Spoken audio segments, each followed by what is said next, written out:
హరి ఓం శ్రీ గురుభ్యో నమః.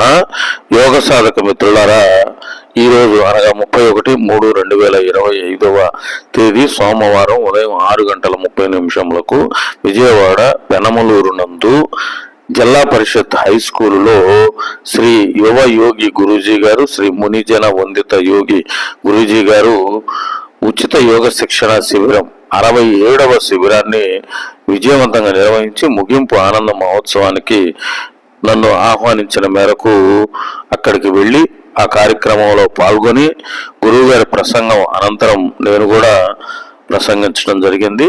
విశేషం ఏమిటంటే, ఇదే హై స్కూల్లో మా నాన్నగారు మండ్రు వెంకటేశ్వర గారు 10th క్లాసు చదివి 1954లో 305 మార్కులతో జిల్లా ఫస్ట్ రావటం జరిగింది. ఆ జ్ఞాపకాలన్నీ కూడా మా నాన్నగారు చెప్పినవి గుర్తొచ్చి నాకు కళ్ళెంబట నీళ్లు కూడా తిరిగినాయి. ఎందుకంటే మా నాన్నగారు నడయాడిన స్కూలు, మా నాన్నగారు పీల్చిన గాలి ప్రదేశములో నేను చీఫ్ గెస్ట్గా వెళ్ళి ప్రసంగించడం అనేది మధురమైన అనుభూతి.